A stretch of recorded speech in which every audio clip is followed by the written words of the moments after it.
حضرت عیسیٰ علیہ السلام کا گزر ایک کتے کے پاس سے ہوا.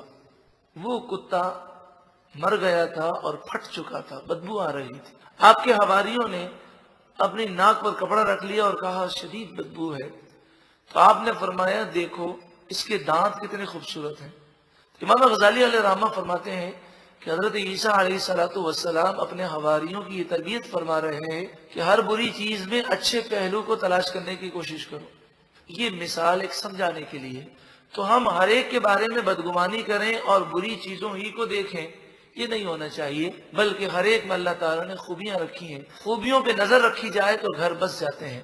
وَإِنْ أَرَدْتُمُ اسْتِبْدَالَ زَوْجٍ مَكَانَ زَوْجٍ، اور اگر تمہارا ارادہ ہو ہی جائے کہ ایک بیوی کے بدلے دوسری بیوی سے تم نکاح کرنا چاہو، یعنی اس کو طلاق دے کر دوسرا نکاح کرنا چاہو، وَآتَيْتُمْ إِحْدَاهُنَّ قِنْطَارًا، اور جسے تم طلاق دے رہے ہو اسے تم نے ڈھیر مال دیا ہے مہر میں یا تحفے میں، فَلَا تَأْخُذُوا مِنْهُ شَيْئًا، بس تم اس سے کچھ بھی واپس نہ لو. أَتَأْخُذُونَهُ بُهْتَانًا وَإِثْمًا مُبِينًا، کیا تم اس پر بہتان لگا کر اور کھلا گناہ کر کے واپس لوگے؟ زمانہ جاہلیت میں یہ ہوتا کہ وہ چاہتے کہ عورت کو ہم طلاق بھی دے دیں اور اس کا مال بھی ہم قبضہ کر لیں، تو وہ عورت پر جھوٹا الزام لگا دیتے اور کہتے میں اس بات کو عام کروں گا. تو عورت اپنی عزت کے تحفظ کے لیے کہتی مجھ سے مال لے لے اور مجھے طلاق دے دے، تو ایسی بری بات جو میری طرف غلط منسوب ہے اس کو عام مت کرنا. تو فرمایا کیا تم ایسا کرو گے اسلام لانے کے بعد مال کے حصول کے لیے تم جھوٹا الزام لگاؤ گے کیا؟ وَكَيْفَ تَأْخُذُونَهُ وَقَدْ أَفْضَى بَعْضُكُمْ إِلَى بَعْضٍ، اور اب تم مال واپس کیسے لوگے کہ تم قربت کر چکے اور اب حق مہر تم پر لازم ہو چکا. وَأَخَذْنَ مِنْكُمْ مِيثَاقًا غَلِيظًا، اور وہ عورتیں تم سے پکا وعدہ لے چکیں، کیونکہ جب قربت ہو جائے خلوت صحیح ہو جائے تو مہر لازم ہو جاتا ہے اور ان عورتوں کا حق بن جاتا ہے.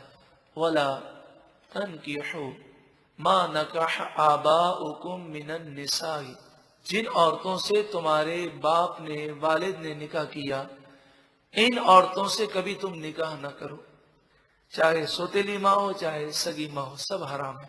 یہاں تک کہ صرف نکاح ہوا، رخصتی عمل میں نہ آئی، خلوت صحیحہ نہ ہوئی، پھر بھی بیٹے کے لیے اس عورت سے نکاح جائز نہیں ہے. زمانہ جاہلیت میں یہ ہوتا کہ اگر باپ کا انتقال ہو جاتا تو باپ کی کئی بیویاں ہوتی، تو سگی ماں سے تو نکاح نہ کرتے لیکن سوتیلی ماؤں سے بیٹے نکاح کر لیتے.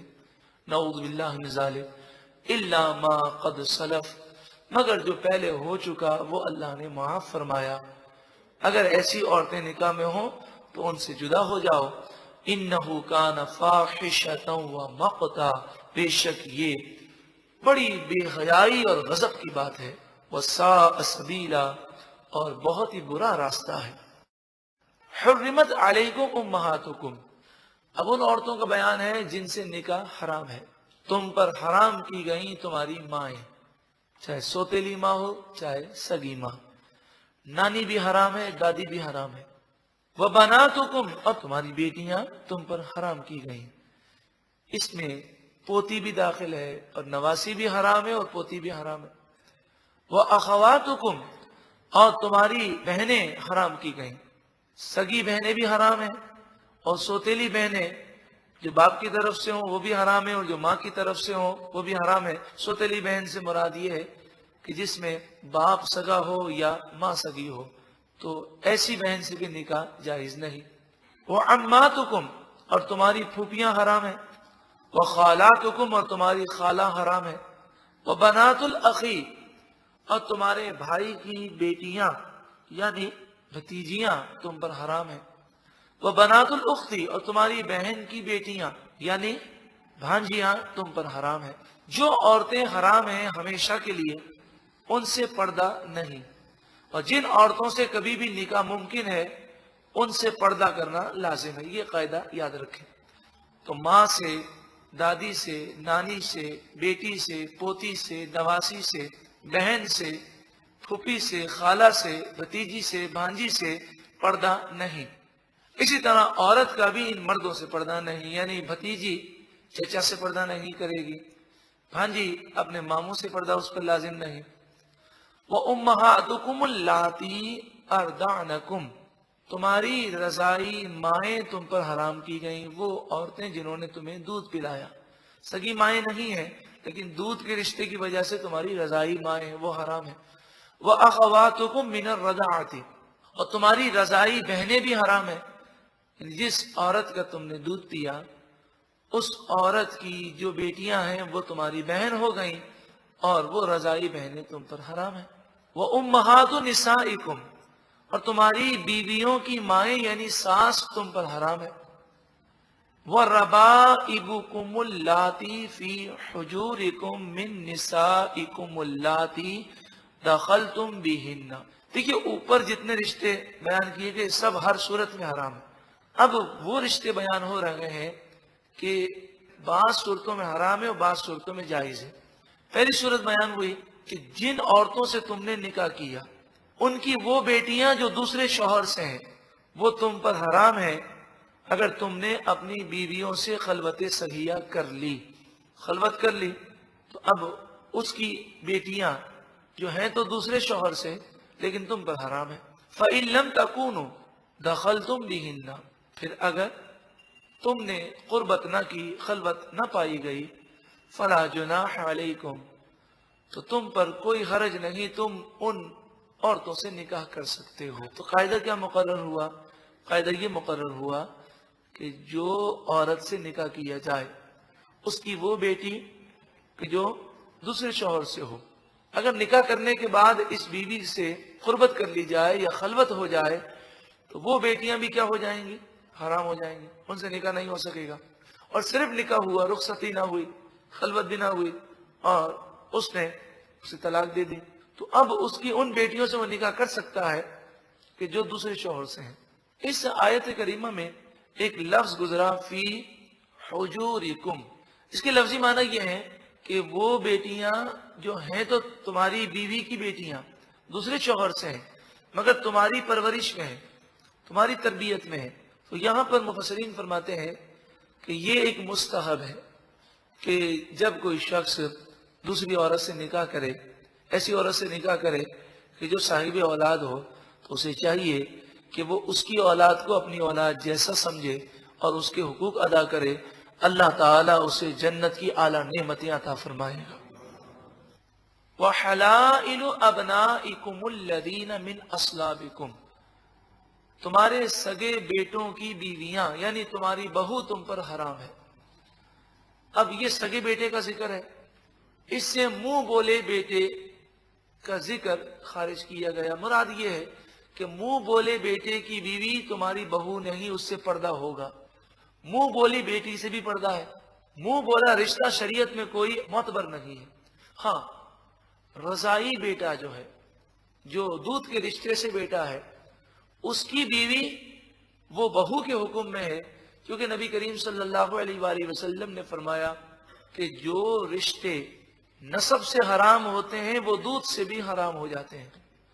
وَأَن تَجْمَعُوا بَيْنَ الْأُخْتَيْنِ، یہ بھی حرام ہے کہ تم اپنے نکاح میں دو بہنوں کو ایک ساتھ جمع کر لو، یعنی دونوں بہنوں سے ایک ساتھ نکاح کر لینا، یہ حرام ہے۔ ایک عورت سے نکاح کیا اور اسی کی بہن سے بعد میں نکاح کیا، پہلا نکاح تو ہو گیا لیکن جو بعد میں نکاح کیا وہ نکاح نہیں ہوگا۔ اور اگر دو عورتوں سے نکاح کیا دونوں آپس میں بہن ہیں اور ایک ہی ساتھ نکاح کیا، ایک ہی الفاظ کے ساتھ کہ میں ان دونوں عورتوں سے نکاح کرتا ہوں، تو یہ نکاح ہی منعقد نہیں ہوگا، یہ شرعی مسئلہ ہے۔ یہاں پر یہ بھی عرض کر دوں کہ پھوپھی اور بھتیجی دو عورتیں ہوں جن کا آپس میں رشتہ یہ ہو کہ پھوپھی اور بھتیجی ہو، تو وہ حدیث سے حرام ہے، ان دونوں عورتوں کو ایک مرد اپنے نکاح میں جمع نہیں کر سکتا۔ اسی طرح خالہ اور بھانجی دو عورتیں ایسی ہوں کہ جن کا آپس میں رشتہ یہ ہو کہ ایک دوسرے کی خالہ ہو اور دوسری اس کی بھانجی ہو، تو ایسی دو عورتوں کو بھی نکاح میں جمع کرنے سے نبی کریم صلی اللہ علیہ وآلہ وسلم نے منع فرمایا۔ لیکن یہ حرمت عارضی ہے، اگر اس عورت کو طلاق دے دے اور وہ عدت گزار لے، اب اس کی بہن سے نکاح کرے تو جائز ہے۔ اس وجہ سے سالی سے پردہ لازمی ہے، کیونکہ پردہ اس عورت سے نہیں ہوتا جس سے کبھی بھی نکاح نہ ہو سکے. وَأَن تَجْمَعُوا بَيْنَ الْأُخْتَيْنِ، تم دو عورتوں کو اپنے نکاح میں جمع کرو، یہ بھی حرام ہے. إِلَّا مَا قَدْ سَلَفَ، مگر جو پہلے ہو چکا وہ اللہ تعالیٰ معاف فرما دے گا. لیکن حکم یہ ہے کہ اس حکم کے نازل ہونے کے بعد جن جن کے نکاح میں ایسی عورتیں تھیں وہ فوراً ان سے جدا ہو گئے، اور اب تو یہ حکم آئے ہوئے 1400 سال گزر گئے، شریعت نافذ ہو چکی. اب اگر کوئی ان عورتوں میں سے کسی سے نکاح اس طرح کرتا ہے تو وہ نکاح ہی نہیں ہوگا. ان اللہ کان غفورا رحیما، بے شک اللہ تعالی بخشنے والا مہربان ہے. سورۃ النساء میں بڑے اہم مسائل بیان کیے گئے ہیں، اور آپ اس سے اندازہ کر سکتے ہیں کہ اس پر علماء نے کئی کتابیں لکھی ہیں، کیونکہ سورۃ النساء میں بعض ایسے مسائل ہیں کہ جن کی ہمیں بہت ضرورت ہے فی زمانہ خاندانی نظام کے لیے، اور معاشرتی اس میں جو برائیاں ہیں ہمارے معاشرے میں اس کا حل اس میں موجود ہے. اللہ تبارک و تعالیٰ کی بارگاہ میں دعا ہے کہ اللہ تعالیٰ قرآن مجید فرقان حمید کی خوب خوب برکتیں عطا فرمائے. الحمدللہ چوتھا پارہ مکمل ہوا، یہ اسی کا فضل ہے، اسی کا کرم ہے.